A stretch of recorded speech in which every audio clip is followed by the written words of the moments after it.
Have you ever tried to master your own mind, only to feel like you're wrestling a wild animal? Well, you are not alone. Today, we're going to dive into a powerful, timeless guide for that exact battle, and it comes from the wisdom of the great spiritual warrior Swami Vivekananda.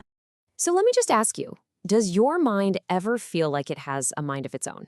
I mean, you sit down to focus, and what happens? 2 minutes later, you're just lost in a sea of scrolling.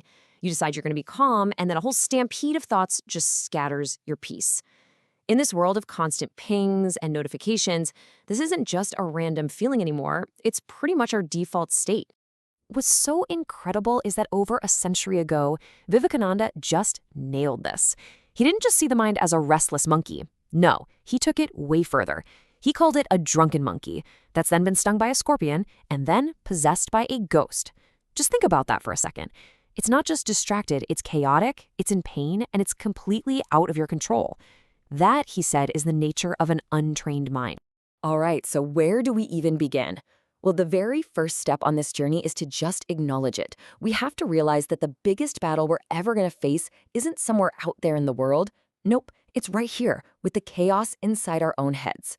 Vivekananda saw this scattered attention as the single biggest roadblock to living a powerful life.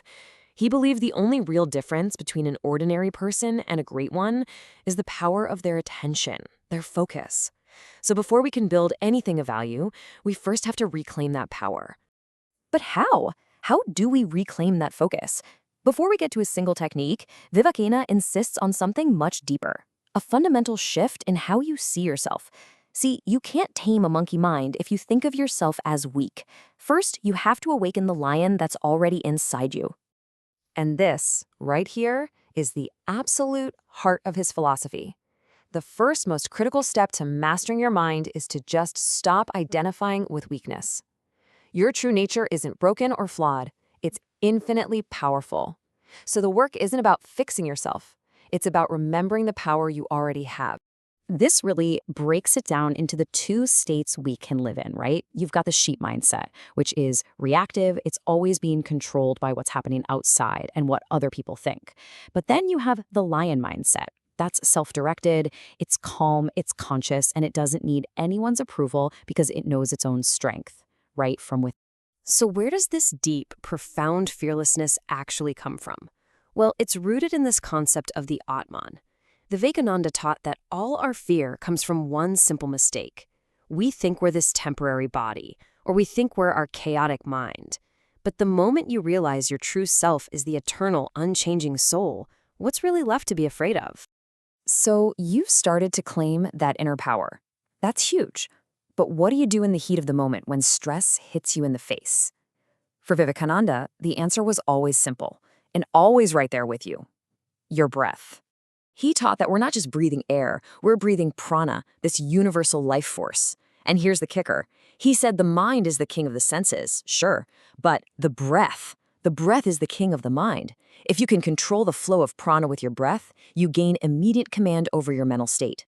And here is a super simple but incredibly profound technique from his teachings. It's the 4-4-4 rhythm. Just try it. You inhale slowly for 4 counts, you hold gently for 4, and you exhale completely for 4. Just that one single conscious cycle is enough to shift your entire nervous system from that stressed out fight or flight mode into a state of calm focus. It's like a mental reset button you can press anytime, anywhere. And this is why the breath is your handle on the mind. Mastering this simple rhythm isn't just about relaxing. For Vivekananda, it's about reclaiming your power and lining yourself up with the forces of the universe itself. It's that big. Okay, so our energy is managed. We have a tool for that. But what about the mental battlefield itself? This is where we learn to face our inner demons, especially fear, head-on. There's this famous story from his life that just perfectly captures this idea. He's walking in Varanasi and he gets chased by this troop of really aggressive monkeys. His first instinct? To run. But the faster he ran, of course, the faster they chased him. And then an old monk on the side of the road yells out, "Face them." So he does. He stops, he turns around, and he stands his ground. And the monkeys, totally confused by his sudden courage, just backed off and left. And boom. The lesson from that day became a cornerstone of his teaching. Whatever you are running from in your life, that difficult conversation, that risky project, that thing you feel insecure about, it only has power over you because you're running. Courage isn't about not feeling fear. It's about making the decision to turn and face it. So this leads us to a super practical technique you can use right now. Vivekananda taught that you shouldn't fight with negative thoughts. That just gives them more energy. Instead, you consciously, actively replace them. So when your mind goes, I can't do this, you deliberately introduce a new thought. I will figure this out. It's a mental discipline, choosing strength over weakness, one thought at a time. The ultimate goal of all of these practices is to achieve what he called ekagrata. That's one-pointedness of mind. This is that superpower we talked about earlier, the ability to aim your attention like a laser beam. He believed this power of concentration was the true key to unlocking, well, pretty much all knowledge and all personal power. So this is all great, but how do we actually bring it all together, in our busy modern lives? How does this ancient wisdom become a simple daily routine for mental strength? Well, here it is, a simple 5-minute routine you can literally start today. Just 2 minutes in the morning to set your inner tone with a powerful affirmation, 1 minute in the middle of the day to reset with that 4-4-4 breath, and 2 minutes in the evening to build courage by facing one small fear. That is it.